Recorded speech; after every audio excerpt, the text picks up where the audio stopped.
Good morning, good morning, good morning. Hope everybody is doing good. We're on this week's Access Denied. I'll be here by myself. May have a couple of parents chime in, but wanted to start this week off with everybody as you check in and tell me some of the good things that are going on this week. Got a lot of things to talk about as we think about student achievement, as we think about growth, and seeing the great highlights of growth and wondering where we're going to land at on achievement, but also looking at where we are mentally as last year, the big word of the week was always social emotional learning. So we also want to check back in on students with this being the third week and just see some of the things that are happening in our school system. One of the things that I want to highlight is there was a big presser, and some people may like it. When I was growing up, I mean, admittedly, I wanted to be a police officer. It was an admirable position, and it really put me in a place because my next door neighbor was a police officer, Mr. Jackie Daniels. But I want to just take this article and start off with it and get you guys feedback as we go into some of the topics for today. And so the headline says Nashville leaders join forces to boost student interest in law enforcement. And it just says a newly announced partnership among Nashville leaders aims to bolster student interest in law enforcement careers. The joint effort, dubbed the Law Enforcement Collaborative, gives students from elementary through college ways to learn about and pursue careers with Metro Nashville Police Department. It unifies and scales up several existing programs offered through MNPD, Metro Nashville Public Schools, and Nashville State Community College. And the last part I read, it just says we need critical thinkers. We need creative problem solvers. Cooper says we need a police department that is gloriously diverse as our city. Um, and that was a good point because I think where we are now, diversity is definitely needed. As you look at some of the things that have happened in Nashville around police brutality, as you look at the things that have happened around the country, the diversity part is definitely needed. And as we look at our schools are majority minority with African American, Latino, Asian, Native American, and other. It gives us, or students who and families who may be interested, the ability to get a head start on just seeing how the system is. But check in. Let me know you here. I see Ms. Moore checking in. She says, "Good morning, Propel family." Definitely let me know you here. It's a beautiful day in the neighborhood. Been watching Daniel Tigers for all the people who watch PBS, and I think it's modeled out to Mr. Rogers. But one of the things that we're talking about and would love you guys' feedback was a recent article that came out, and it just talked about the headline was Nashville leaders join forces to boost student interest in law enforcement jobs. And then as we went down, it said leaders point to the next generation of recruits. It says students as young as third grade have opportunities to explore career paths with MNPD. Elementary age students can attend youth and adventure camps and other outreach events hosted by the police department. Middle schoolers can join the Police Activities League or DARE or attend summer camp and carnivals with the department. It says high school students can take dual enrollment classes for college credit or join the MNPD cadet program. And so we just wanted to bring that through. Good morning, Nicole. Happy hump day. Good morning, Caitlin. Thank you guys for joining in. Just the reason we wanted to highlight it as we look at, some of the biggest movements I've been involved in outside of education in this city has been police brutality, with students who went to MNPS schools who somehow found themselves on the wrong side. And, it's a lot of opinions, but I would say the last Officer Delkey, pled guilty to the crime he was charged with, with senseless murders of our kids. And so when I see that, I was saying my next door neighbor was a police officer when I was growing up, and I had ambitions until I ran into the wrong police officer and realized I didn't want to be a part of, in my opinion, someone who didn't have empathy for the community they were titled to protect and serve. Good morning, Tammy. And so would love to get you guys' thoughts on that. You know, the thought of having our police officers work with our elementary, middle, and high school students as they teach kids about law enforcement, but also, I mean, try to recruit more and more diverse students to be a part of the Metro Nashville Police Department. It's always been a touchy subject all around, but definitely Nashville on a national level. I mean, you had Michael Brown in Ferguson, you had Trayvon Martin in Florida. You had George Floyd in, I want to say, Minnesota or Milwaukee. And of course, here you had a number of, I can't remember his last name, but Dan, and then the guy before him, Jaquez Clemens. So Tammy says she would love that. And it's the strategy is like, how do you create something that's better and has more awareness for the people they serve? And it's, making sure the right people are at the table. But, people may have different thoughts about that. And that is interesting to see. But Tammy says she would love it. Caitlin says we definitely need a more diverse police department. And I think leadership matters. And Nicole says it's a great way to build relationships with the community, which is what police should have always focused on. I agree. And they had this thing called community policing, and that's where, 2 years ago we were seeing the videos of the police officers playing basketball with the kids or doing backflips. That was considered community policing, where you go out and really try to build that relationship with the community you serve, so they won't be afraid of you and you won't be afraid of them. Because I think a lot of times the fear of,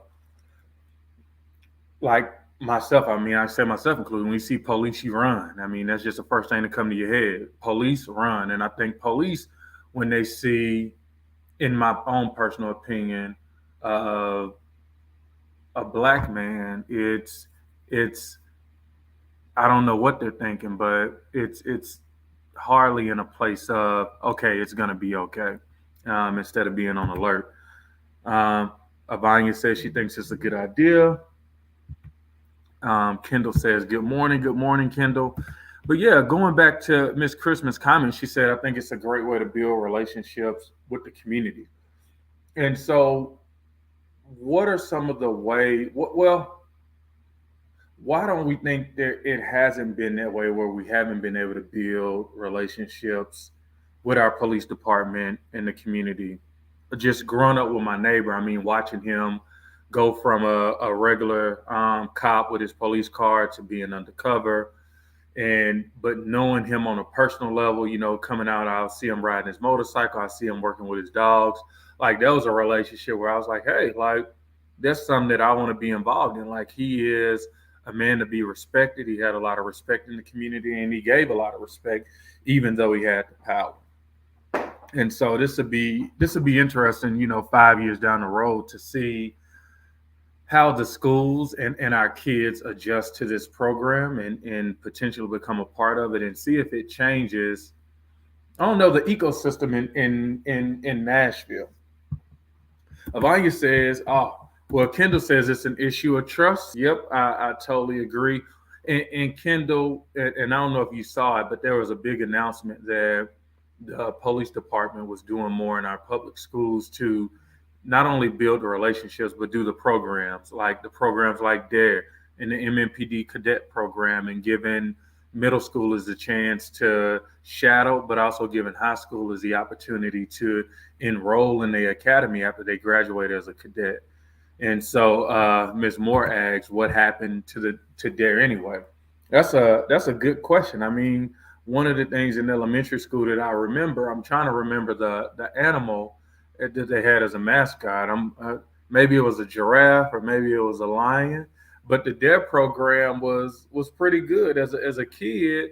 The whole say no to drugs thing, but doing it with fun and showing us creative ways to just say no, I think did a major benefit.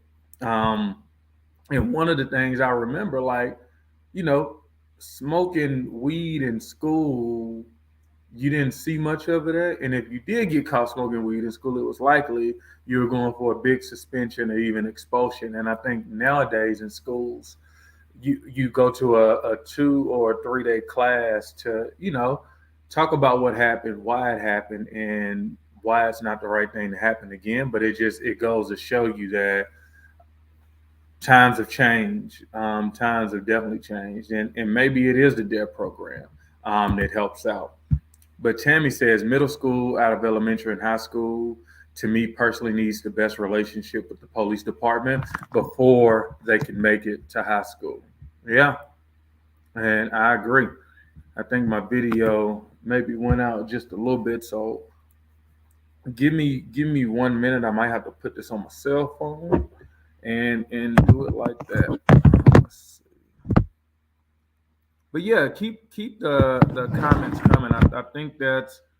I think what I'm seeing from a lot of you guys responding is really on the relationship. I think relationships matter, and if you don't know someone and you're walking into a situation that you may deem dangerous, it's like without that relationship, you may be making fast decisions that are not beneficial to the whole serve and protect model.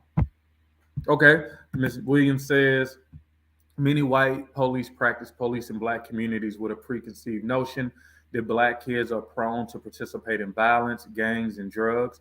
They don't know the kids or families in the neighborhood. Yeah, I I agree with that. I think the best thing what I heard you say the most was the issue around the preconceived notion. Like to have that preconceived notion means you're walking into the situation afraid of what you may run into and just you being afraid alone. I think it was one kid in the north. Hold on, let me put my speaker on.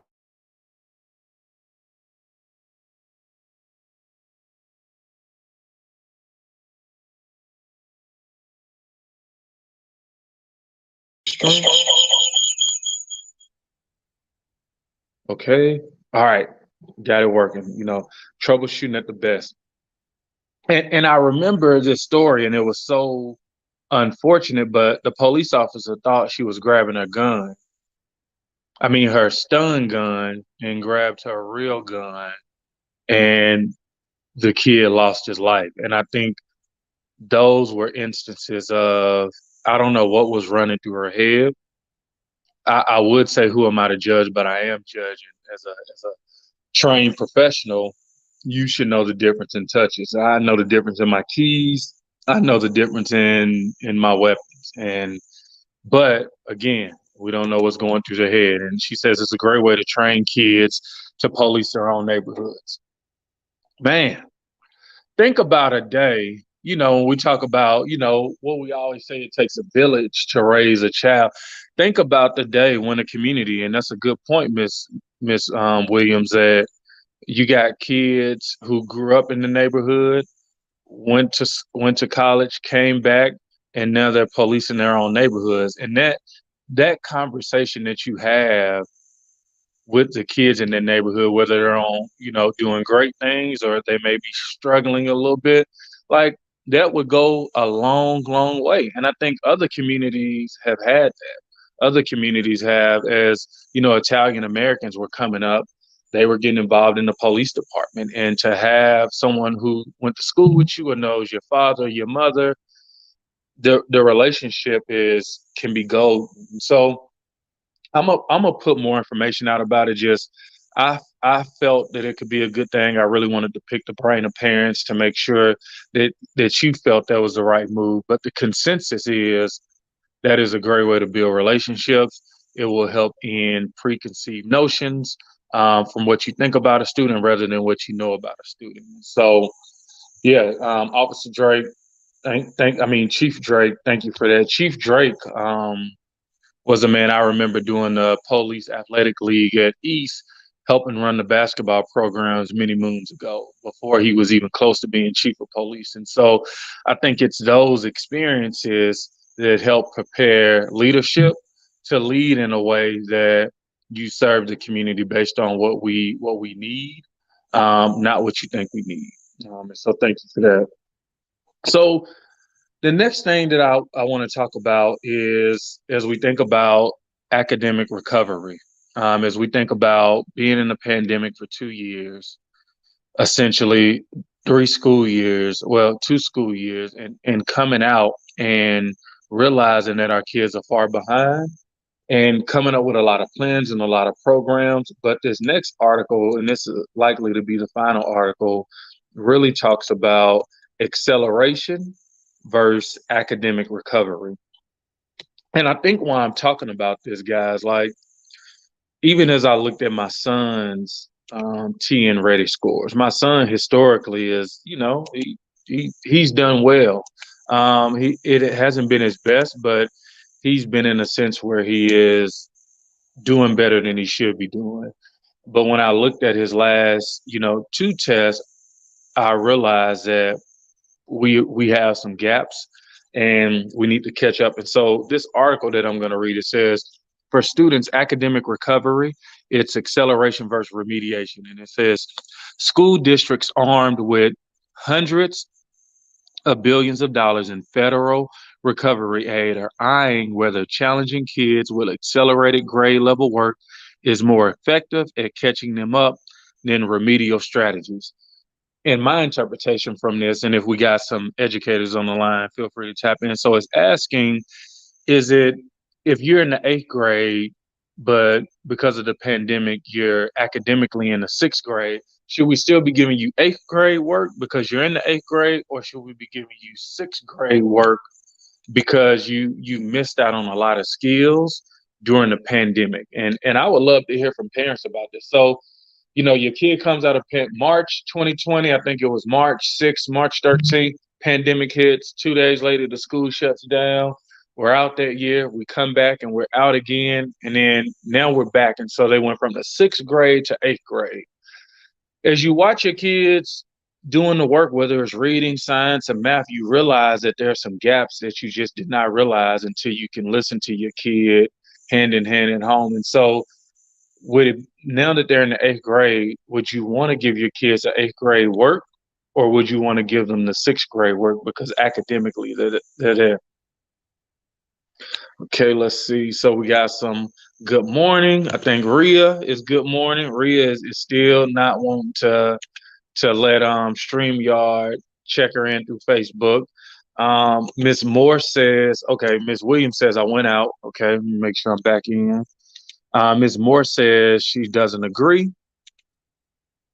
Ms. Moppin says it's still parents out here begging for TN Ready scores and haven't gotten them. So you have a one up on us. Well, I haven't gotten them this year. This was for the last 2 years, but I'm trying to figure out what it's because I want to see did he go up and did he grow? But it says they're doing pre-map testing. Yep, he's done that this week. We have got TN. We haven't gotten our TN Ready scores. Yep, I'm waiting. Okay, Ms. Moore says, hey, if he's academically in the sixth grade, give him sixth grade work. Ms. Moffin says, if he's in the eighth grade, give him eighth grade work. Ms. Tammy says, it depends on each individual kid. I think some of them may need to relearn some things and some may be fine. Every kid doesn't learn the same, but it's something to think about. You can't take somebody and put them in the eighth grade if they don't know what they're doing.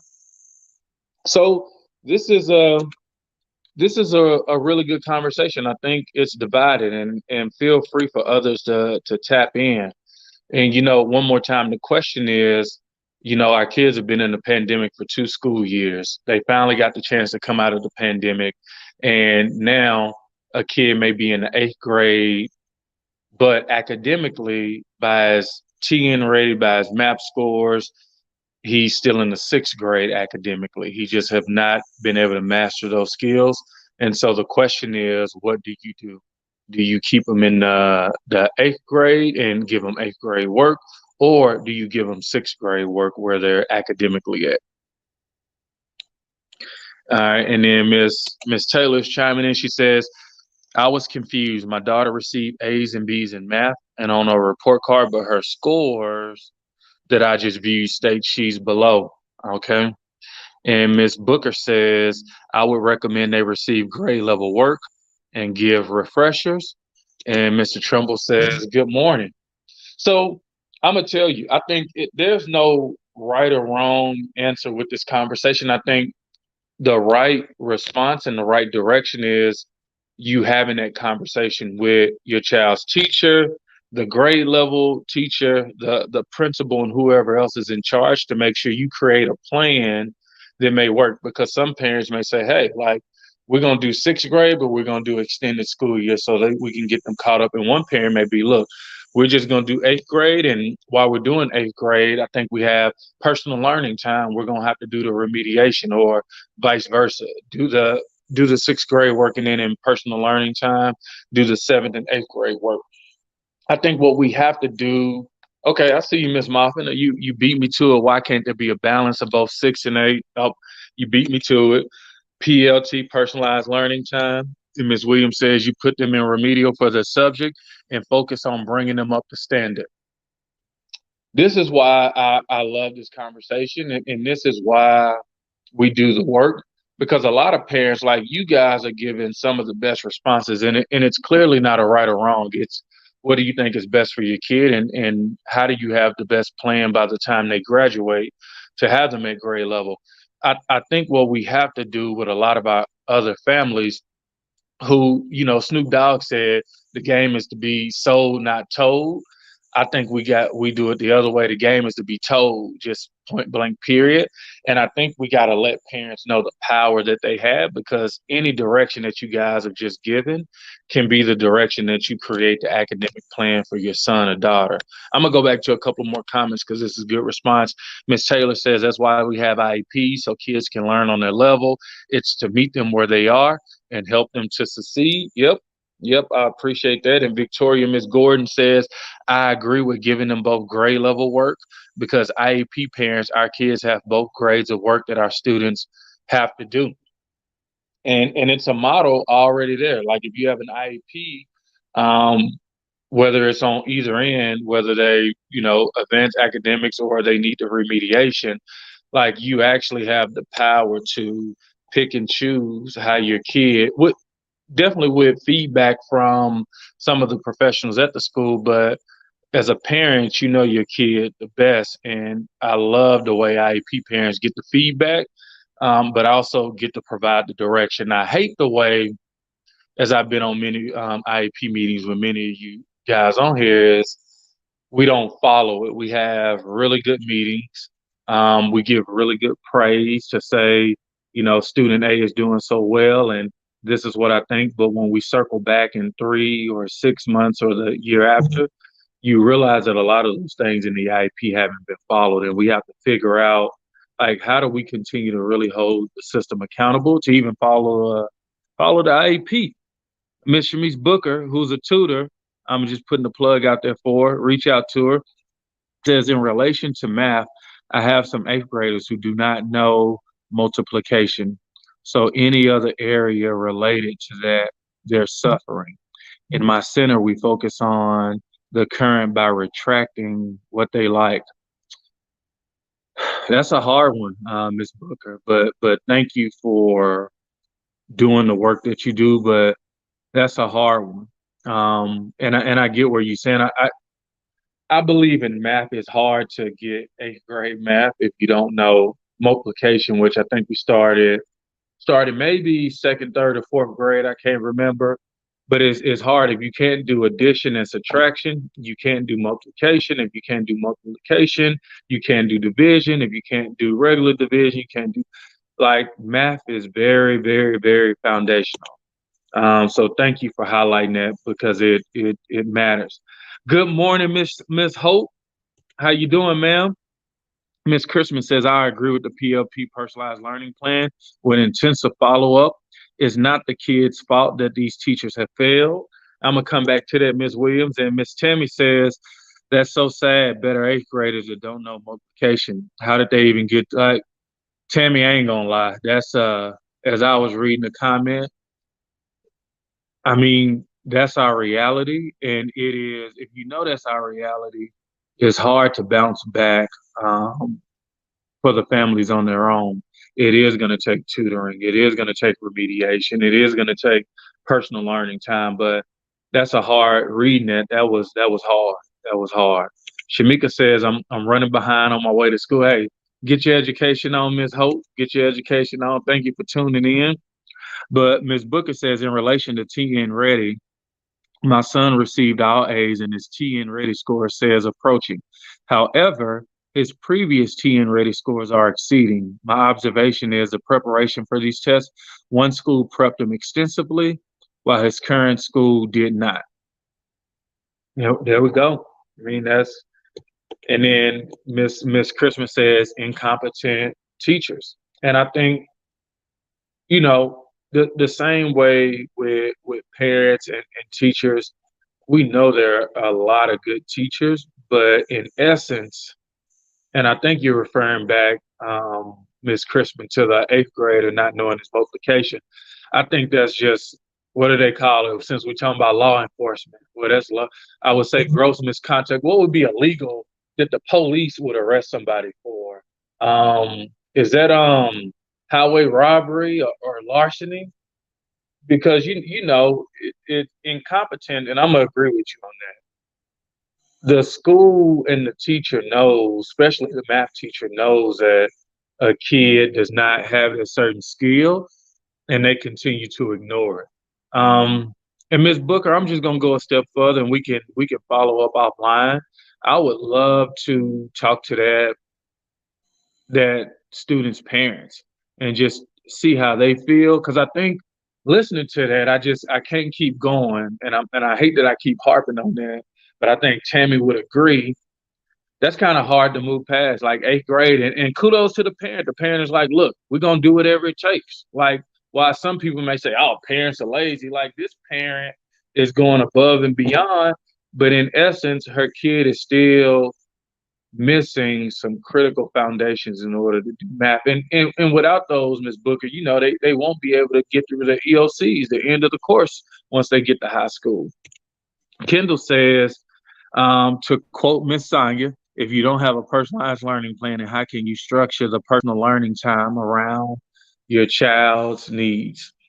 And I'll tell you, this was the pushback that a lot of people had about the PLP and the education system. They said, how can we do such a thing? How can you even structure and put that together, right? I mean, this is the question I got the most. Being at Propel and being on the board, like, oh, man, is that even possible? Have you even talked to teachers? And my only response was, what have we been doing that hasn't been working, and why would we continue to do it year in and year out? Instead of throwing your hands up and saying we can't do a PLP, why wouldn't you throw your hands up and say, why have we been trying the same thing that hasn't worked over and over again? And I always go back, we flew a man to the moon. Like, I can barely jump off the ground, but we put a man in a hunk of metal, a large piece of metal, put some rockets on it, flew him outside of the earth in gravity, landed on the moon, stepped on the moon, got back on the spaceship, and flew back to earth.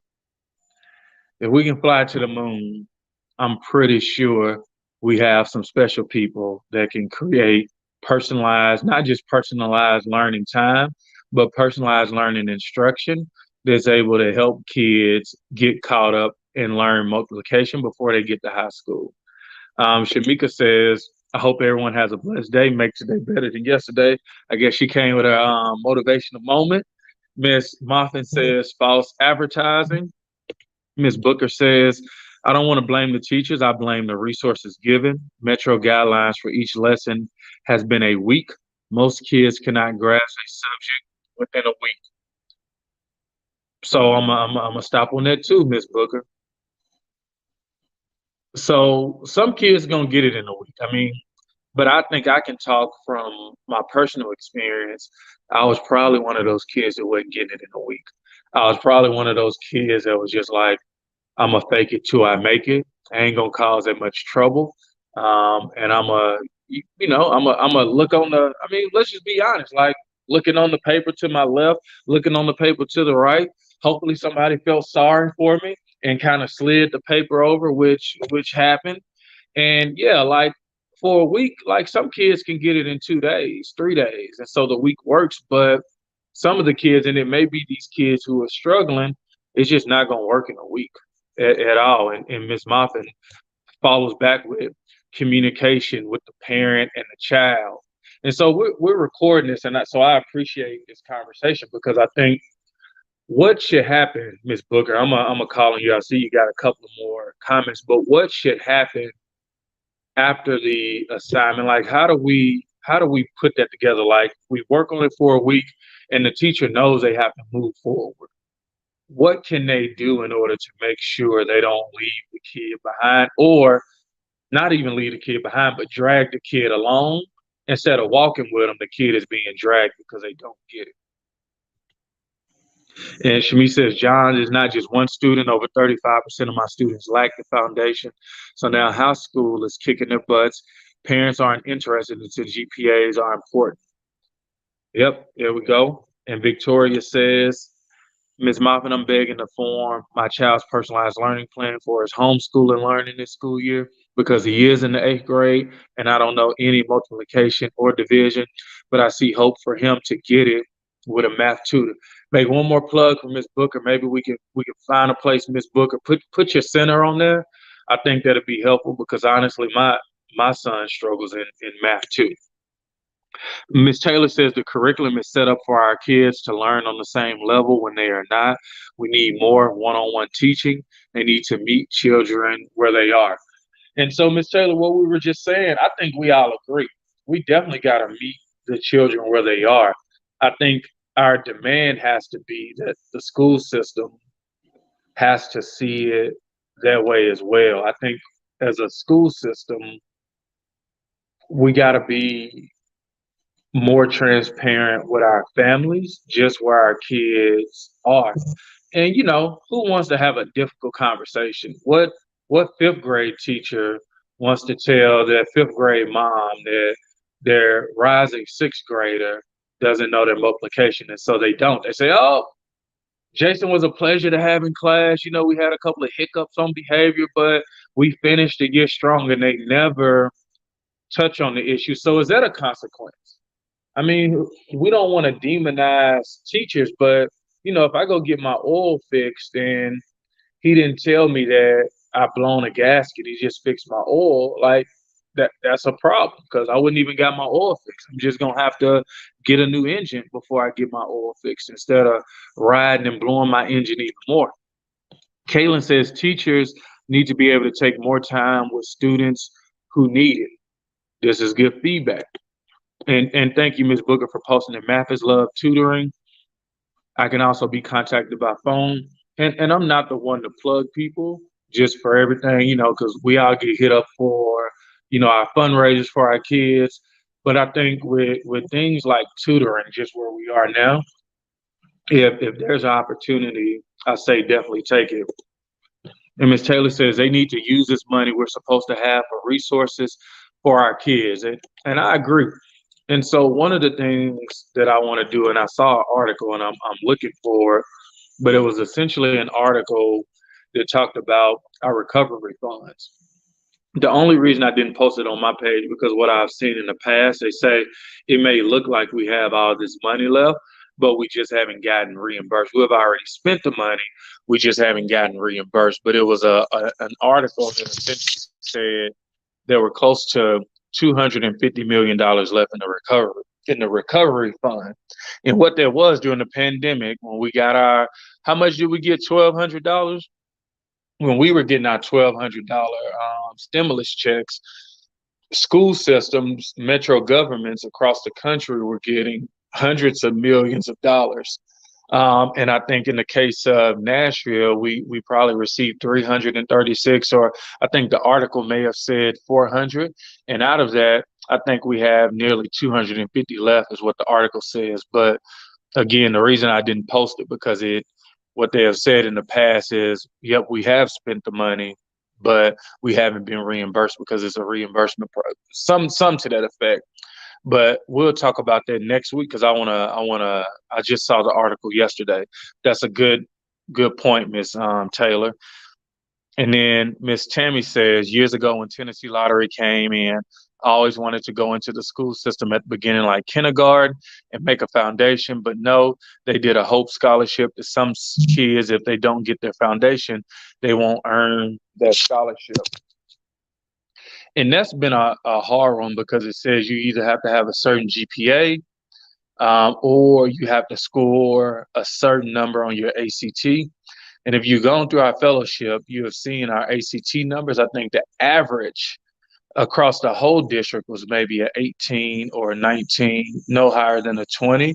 But when you break it down to the school districts, as we think about priority schools, in the fellowship, we learned our priority schools are the schools in the bottom 5%. We learned our reward schools are the schools in the top 5% around academics and growth, either way.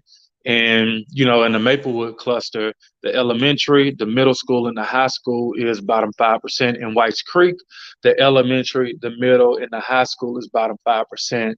And it was one kid, and this happened several years ago, but it broke my heart in the Whites Creek cluster that the valedictorian score is super duper low on the ACT.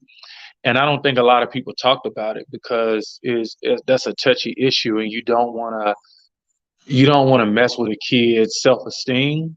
But now that it's been years later, I mean, that still hits me because that kid is leaving thinking they're prepared, and I'm pretty sure they're still gonna make it because to be where they are, they have a lot of fight and a lot of never give up spirit. But at the end of the day, they wasn't as prepared as they should have been, or maybe as they thought they would be. A lot of us even said we didn't know we weren't prepared until we got out into the real world and realized that we missed out on a lot of skills in school. And we were engaged, and it just didn't happen. But this has been, to me, a really good conversation. Like I said, I want to go back and look at the comments again. I'll make one more plug, and I guess because my son struggles, and I know a lot of my nephews and nieces struggle with math. If you need tutoring, reach out to Miss Booker. If you need tutoring in other subjects, reach out to Propel. We'll find some of those services. We'll reach out to the school district to have someone give you a call, because I think there are a lot of resources out here, and somebody talked about that. We need to make sure our kids are able to use it. But thank you guys. Tammy, thank you for ending off with that. You have a blessed day, as well. And Miss Taylor will leave with your comment. My daughter scored a 17 on her ACT, but she was considered gifted all through school and well above her grade level. She told me the school didn't prepare her for college in the real world. And, that's why we talk about choice, quality, and access. Choice is, we have the choice to send our kids to any school we want. They can go to a public charter school. They can go to a magnet school like Meg's. They can go to their zone school like JT Moore or the mini West End Middle or Cumberland, or they can go, to a private school. But I think the access, right? So we all want our kids to go to Megs. We all want our kids to go to Head. But what happens? They only have so many seats, and so once they have 100 seats, but they have 101 applications, they have to have a lottery. And in those schools, they don't just have a lottery for one. They're literally 100 seats, and 500 parents apply, and so they don't have the access. Or you may have a Lachlan that used to be, 40 or 30% African American, but with no transportation, parents sign their kids up, they get into Lachlan, and Lachlan is a reward school, it's top 5, but they don't have transportation. And so you find yourself on the outside looking in. So those are things that we'll continue to talk about: choice, quality, and access. I look forward to it, Ms. Booker. I look forward to it. And lack of transportation. Ms. Moffin, you be reading my mind. But thank you guys. Again, as I said on the weekly update, if we can just pray for everybody, if we can pray for me, pray for Sonya, pray for just the hundreds and the thousands of parents who we are trying to make it in Nashville, in a city that continues to be more and more expensive. And our pay is not going up as fast as inflation is going up. And so I pray for peace for parents. I pray for those raises and promotions at your job. I pray for the entrepreneurial parents that you get stronger and larger customer bases. I just pray that, especially for you guys that have been here 10 years and longer, that we're able to not only support our kids academically, but support them socially, mentally, emotionally, and financially. So thank you guys, and we will see you guys next week.